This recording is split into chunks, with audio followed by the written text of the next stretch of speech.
Hello, Scorpio. So, ito ay para sa mga Scorpio, Sun, Moon, Rising.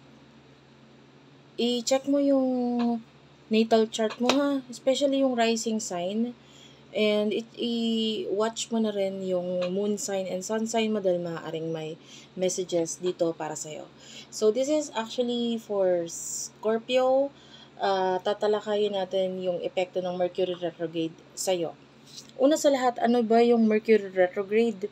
And ano yung overall na pwedeng maging effect nito sa pangkalahatan or sa ating mundo? Anyway, yung Mercury retrograde is, ito yung pagbagal ng takbo ng planet Mercury na nagiging dahilan para magkaroon ng problem with regards sa communication because yung planet of Mercury is about ang naapektuhan niya is the communication, technology, mga gamit mo sa pakikipag-communicate, pwedeng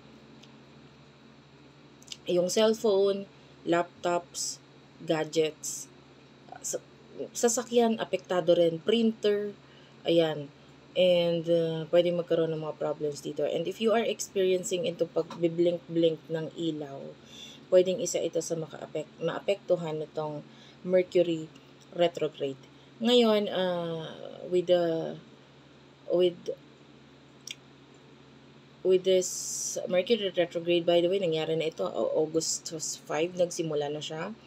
Nagtutuloy-tuloy siya hanggang ngayon at magtatagal ito hanggang August 28, itong Mercury retrograde na ito. Possible na may mga plano, may mga schedule na mabago, mga travel na pwede magkaroon ng delay, and also pakikipag-connect or communicate sa iba na pwedeng ma-misinterpret and pwedeng magkaroon ng problem doon. So, pwedeng mga sasabihin mo sa iba, pwedeng ma-misinterpret nila yung mga sasabihin mo sa kanila and or yung ibang tao pwedeng ma-misinterpret nila yung mga sinasabi mo. So, pwedeng magkaroon ng conflict. Pwedeng may mga bagay na magbigay ng kalabuan sa'yo, like medyo hindi okay ang iyong mind during this time. Medyo foggy, no? Medyo malabo or kung tawagin is parang mahamog. So, it's like pwedeng during this time, ito ang pinaka-advice, wag magpadalos-dalos, wag magmadali. At as much as possible, i-delay yung mga importanteng meetings, importanteng kontrata, if you're going to sign a contract, so pwedeng magkaroon ng problem regarding sa pag-intindi mo ng mga nakasulat dito, so be careful.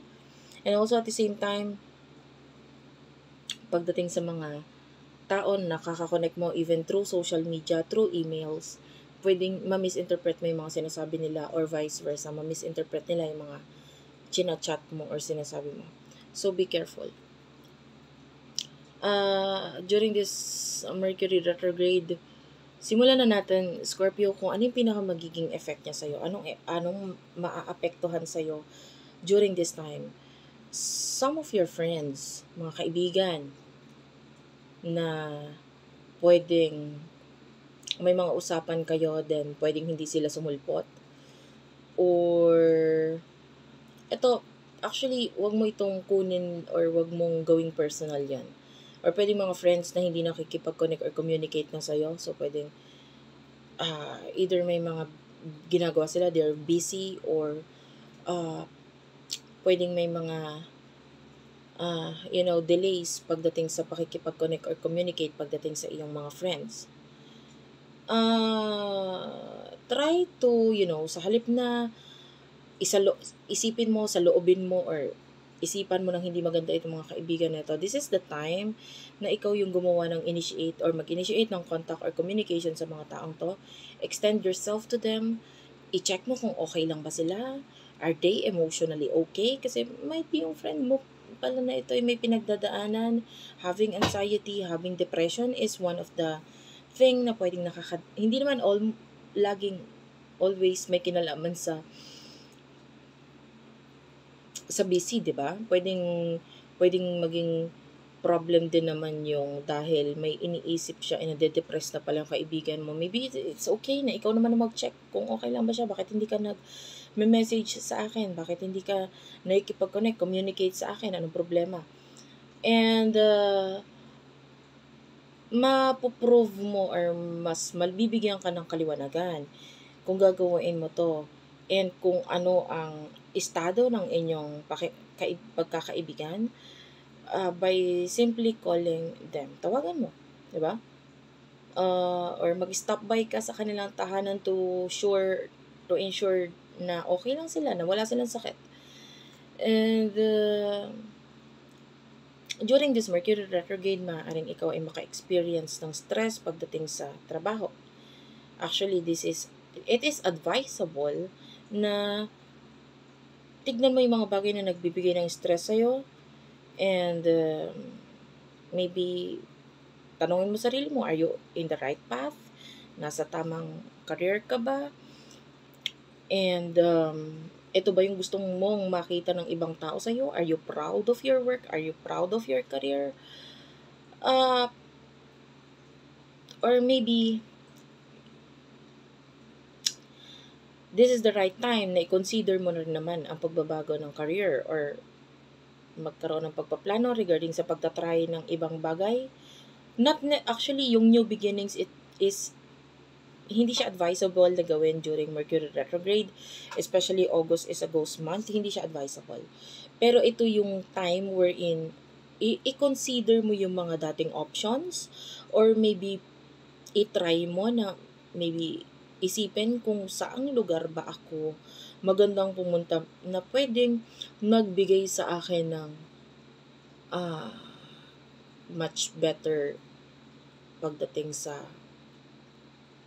finances or magiging maganda ang pagtingin or magiging maganda or magiging happy ako sa ginagawa ko. Maybe you are currently in a career wherein, oo nga, may kita pero hindi emotionally, you're not okay. Hindi ka okay kasi nagbibigay ito ng stress sa'yo.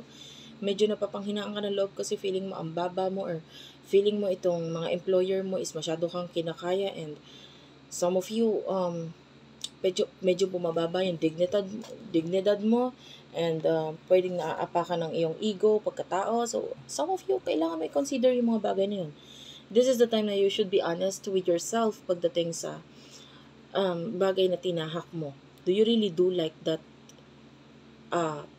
career or kung ano man yung tinahak mo na yan? But just in case din naman, if ever na bago ka pa lang doon sa career mo, and then pwedeng nai-stress ka, napapagod ka, this is the time na wait lang. Huwag kang magmadali. Maybe may proseso. And maaaring magkaroon din naman ng personal growth para sa'yo dyan. Pero yun nga, huwag kang magmadali. With regards sa love, if you are single, pwedeng mahanap mo ang iyong partner through work or person na may connection kayo sa usaping business. So, if you have a business, possible na ma-fall ka dito sa taong may partnership kayo na with regards sa business, or maybe your coworker, pwedeng ma-introduce ka niya to someone and this could lead into a beautiful connection. And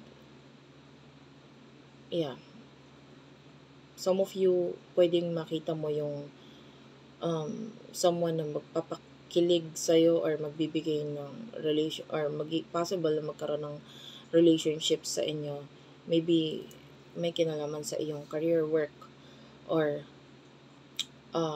maybe also some of you pwedeng magkaroon ng karelasyon wherein pwedeng siya ay nasa public image, could be a government official, or some of you pwedeng connected kayo through father or father figure. So, pwedeng makilala mo itong taong ito dahil sa tatay niya, or makilala ka nitong taong ito dahil sa tatay mo, pwedeng ganun. And, or men, or father figure sa buhay mo. And also, you could also be pwedeng maging interesado, or pwedeng during this time may mga makilala kang mga famous na tao, and or pwedeng some of you, your path is yung may kinalaman sa you being in the public eye, or marami ang maging followers mo, or marami ang makapansin sa'yo. Like maybe some of you, especially you are Scorpio, so pwedeng you are isa sa ruling planet ng Scorpio is ang Pluto. So gusto mong malayo, or there's an mystical energy sa'yo. So yung iba ayaw ng masyadong nasa public, but maybe this is one of the thing na kailangan mo i-accept, because this is the thing na ibinibigay talaga sa'yo, because yung talent mo, and maybe someone ang pwedeng magpakita sa'yo, or maybe a friend could help you na ma-achieve itong pagiging famous during this time. And or yung iba sa inyo, pwedeng magkaroon ng karelasyon na famous person, someone na maraming followers. You have to balance your life. Work and life balance is very important. Dahil during this time, pwedeng magkaroon ng sakit ng ulo, and because lalo na kung hindi balance ang nangyayari sa'yo, time for you to relax and mag-chill muna, no? Wag masyadong mag-focus pagdating sa career para hindi ka masyadong nai-stress. Itong retrograde na to, pwedeng may mga something na madagdag sa iyong career. And or may mga biglaang pangyayari pagdating sa iyong career na, or mga biglaang project na pwedeng magbigay ng stress for you. Yung first half of August, which is hanggang 15, 16, 18, mga ganyan, medyo magiging challenging ito pagdating sa way mo na pakikipag-communicate sa mga meetings or group of people. Pwedeng hindi ito umayon sa kung ano yung gusto mong mangyari. So, mas maganda nga i-delay eh. Especially Mercury retrograde is, problem with regards to communication. Pwedeng hindi mo maipaunawa maigi sa mga kliyente or sa mga taong ka-meeting mo yung mga bagay na nasa isip mo or gusto mong gawain. But, after this, mga August 14 onwards. Pero, my advice is bigyan mo ng mga konting allowance pa. So, pwedeng etong Mercury retrograde na ito, tulungan ka niya or hilahin ka niya na ilagay ang attention mo doon sa mga opportunities or career opportunities na pwedeng lumagpas sa'yo. So, pwedeng may mga people in the past ang makasalamuha mo, or career in the past na pwedeng bumalik sa'yo. Trust your intuition. Alam mo yan eh. Especially if this is a career na alam mo na this is your strength, or may mga contacts ka, mga tao ka na matutulungan ka with regards to this career, and pwedeng ma-achieve mo yung goals mo sa tulong ng mga taong ito. So, keep an open mind and tingnan mo ang options na ito, or i-consider mo rin sila. Huwag mo isarado yung pintuan mo regarding these options. Okay. Napag-usapan naman natin yung mga events sa ating universe, ano ang maaaring maging effect nito sa'yo. It's like, yung weather ngayon pagdating sa ating universe. So, si Planet of Mercury on August 8, 2024, ay nagkakaroon ng conjunction with the planet of Venus. So, dahil doon, pwedeng magkaroon ng mga tao or communication with this person. Could be a friend, could be someone from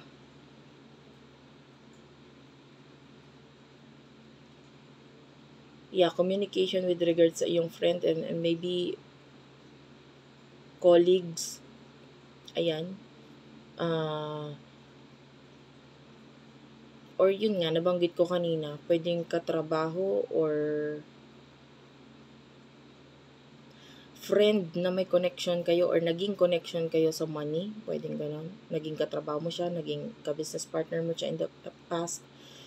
Either ikaw ito na mag-i-initiate ng contact sa inyo, or itong person na ito, honestly, I cannot tell kasi yung conjunction na ito, pwedeng someone from your workplace or someone could be a friend na may usaping pera na rin ang pwedeng magkaroon ng conversation or pag-uusap, pag-amin ng mga nararamdaman.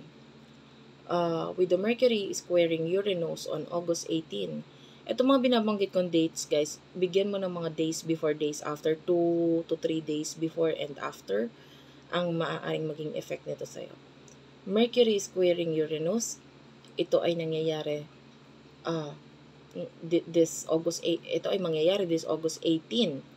So, ang effect nito sa'yo, pwedeng may malaking pagbabago pagdating sa connection mo with your friends. Or, of course, pwedeng apektado din ang malaking pagbabago pagdating sa iyong career. Maybe some of you, there's a high chance nga ng pagkawala or problem sa trabaho, or if you do have a business, problem sa business or trabaho. But of course, ito yung magiging dahilan kung bakit kailangan mo nga i-consider yung mga options in the past.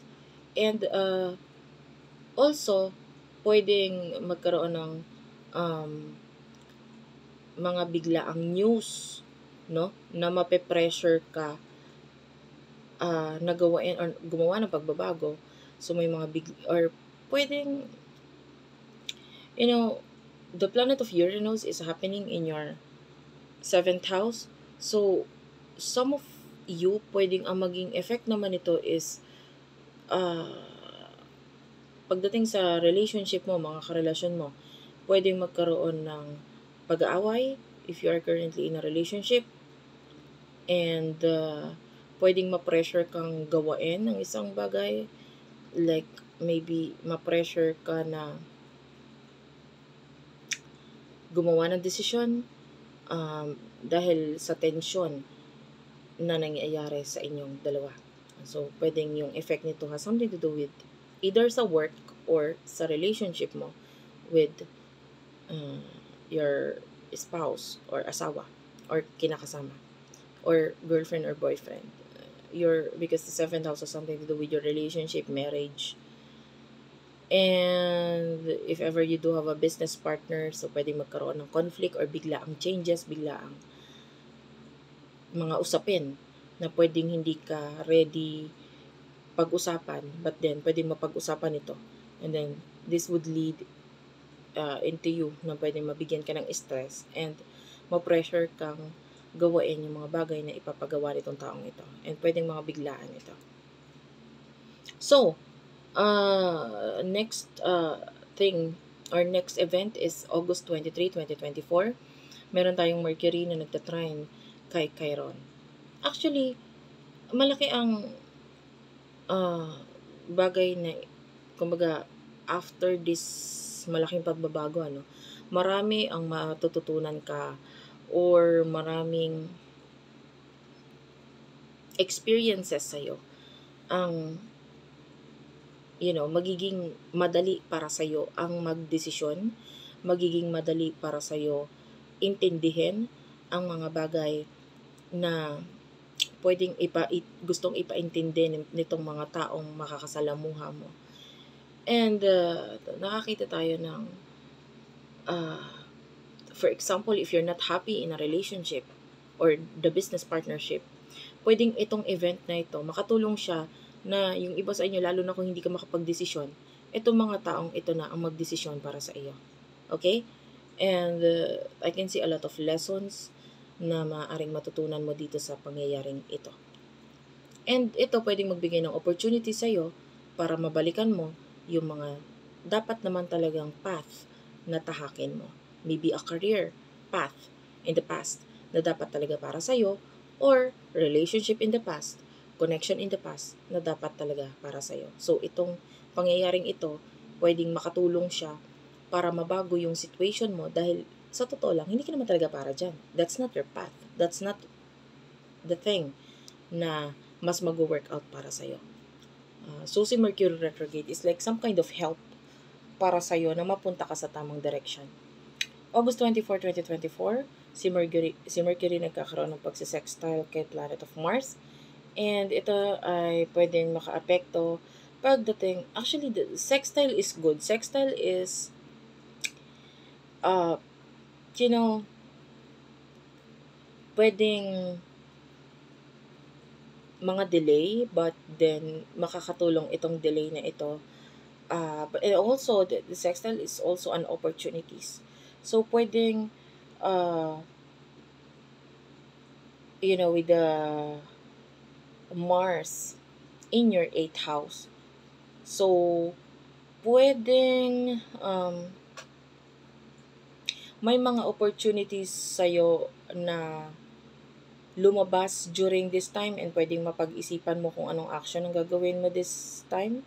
So, pwedeng may mga mag-alok sa'yo ng loans, or, with regards to the money of other people, ayan, pwedeng delay man dumating ito. There's a high chance na dumating siya, or mapag-usapan kung kailan dadating ito. But I can see delay dito, but yung delay, yung pagiging delay nitong money na ito, or money ng maybe money ng spouse mo, money ng husband mo or ng wife mo, or money ng ibibigay sa'yo, or money of other people, pwedeng nagkaroon man ng delay dito. Helpful yon para sa'yo kasi maaaring ito lang talaga yung tamang time na dapat mong gastusin ito, or mas nasa maayos kang pag-iisip ngayon at realizations ngayon. Dahil kung hindi, kung noon mo pa ito na-receive, pwedeng nagastos mo ito sa walang kapararakan or walang kakwenta-kwentang bagay. But the delay is very helpful for you. Some of you, pwedeng some kind of action na mapapag-usapan or pag-iisipan, or pwedeng may something na maiisip ka during this time na gagawain. Maybe yung iba paglipat ng tahanan, or maybe may kinalaman sa property, or yung iba may kinalaman sa goals na magugustuhan mong aksyonan, and maybe mapag-usapan yung action na gagawin towards these goals, towards this property, towards this, yung iba inheritance yan, yung mga mana, pwedeng ganyan, pwedeng ma-receive yan. And also, there's an opportunity na magkaroon ng pag-uusap sa inyo ng person that, there's a future like kind of energy sa inyo nitong person na ito na pwedeng may kinalaman sa usaping sex. So, if you're single, high chance that you will be talking to someone na magkakaroon ng sexual connection sa inyo.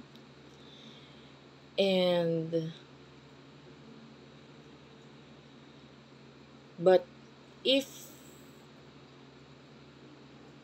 you are, in a relationship,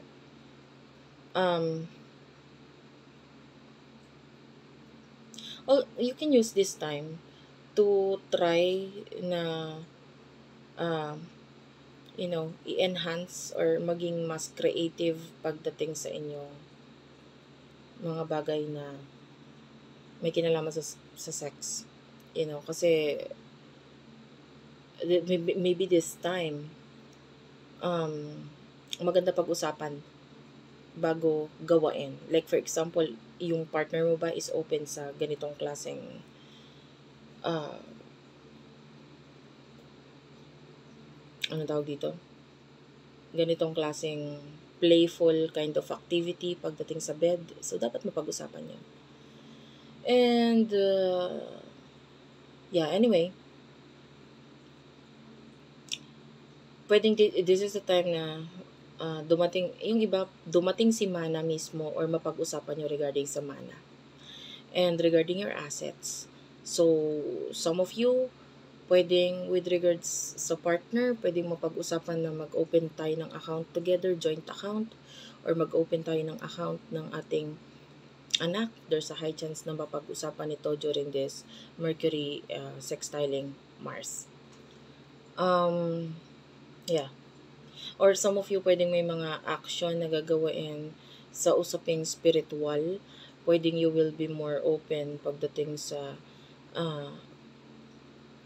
pag-aaral or pwedeng magkaroon ng opportunity na makausap mo or magkaroon ng advice galing sa very mysterious na tao, very spiritual na tao, could be a psychic. Yeah, if you want to learn astrology and learn tarot readings, maybe this is the time na pwedeng maisipan mong gawain yon. Or if ever that you are already a tarot reader or an astrologer, pwedeng during this time mapagkakitaan mo itong event na ito. Or magkaroon ka ng mga taong susuporta sa'yo in order for you na mailabas mo itong talent mo na ito. Okay? A lot of opportunity for you. And I can see yung iba, pwedeng may something na could be secret na mai-open or mai-share sa iba. But because nagkakaroon ka na ng lakas na loob na i-share itong mga secrets nito. Okay? And may mga bagay na maaaring maisipan mong i-end or tapusin or i-let go. So, if ever you are currently, yun nga, in a situation, career, relationship na parang hindi okay para sa'yo, makakatulong itong mga bagay na maiisipan mo during this time para matapos or mag-end yung mga bagay na dapat mong tapusin dito. And na Mercury retrograde, nag-end siya ng August 28. Hopefully ay maging okay itong month na ito sa'yo. So, all in all, kailangan mo lang i-reflect yung mga bagay na nagwo-workout at hindi. And then, it's okay for you to end things na hindi naman talaga nagwo-workout para sa'yo, para mas ma-welcome mo yung mga new beginnings. Not during August, but maybe later ng August or especially kung ito ay business, hindi siya ma-advisable. Pero yung mapag-usapan, okay siya. Okay. If you want to book a personal reading with me, I can do natal chart reading for you, compatibility reading, ayan. Kung gusto mo, mag-inquire ka na lang dun sa virgophilippines@gmail.com. Limited time offer lang, guys. Kasi, naaapektuhan ako talaga ngayon ng Mercury retrograde. And yung schedule ko is medyo free. May mga free time ako ngayon to do the readings. So, open pa ako. Of course, pag nagpa-reading ka sa akin, ang reading ay 1 hour video or more. Yung iba, umaabot pa ng 2 oras. And I will be concentrating sa aspeto ng buhay mo na gusto mong malaman. But, kung alam mo na yung natal chart mo and ayaw mong doon ang focus ng reading, kung gusto mo is ano ang magiging effect nitong placement ng planet this September 2024 sa'yo at anong pwedeng maging pangyayari na mangyari during this time according sa placement ng planet during that time. And also, if you want naman to know about your future husband, future wife, saan mo siya makikilala, anong ugali niya, anong career niya, At pwedeng yung kaitsurahan niya. I can also tell that. Saan kayo magmi-meet? If you want me to concentrate pagdating sa future love, gagawin natin yan. Sabihin mo lang. But if you want the concentration is career, magfo-focus ako sa career. Tapos bibigyan lang kita ng konting hint about your love in the future. Pwede kong gawin yun. And itong reading na ito ay may kasama siyang tarot advice. Ano yung gusto mo ipa-advise sa tarot, you can also email me that. So, ayun lang. Naka-promo siya until this August, end of August, for 1,500. 1 hour video. Tapos private yung video na yun. Just give me 2 to 3 days to do the video. Dahil I need to, aralin ko muna or titignan ko yung charts mo, and of course, I need to print your chart. So anyway, if you're interested, mag-inquire ka na lang to. Masyado ka nagiging madaldal. Kasi iniisip ko mabuti kung ano pa ba, kailangan ma-clear kung ano yung mga details. So ayun lang. Thank you for watching. Hopefully maging maayos ang August 2024 para sa'yo. If you like this kind of reading, pa-comment sa baba ha. Na-appreciate ko yung comment, kahit heart lang. Nakikita ko maraming nanonood, nagugustuhan yung ganitong klaseng reading. So, naiengganyo ako na gumawa ng mga ganitong klaseng video. Okay, pero kung hindi ka masyadong magko-comment, medyo, alam mo yun, bakit pa ako gagawa ng video? Hindi naman nila gusto yung ganun. Hindi sila nagko-comment. Anyway, hint lang yun sa akin if you do like this kind of video. Thank you, and bye-bye.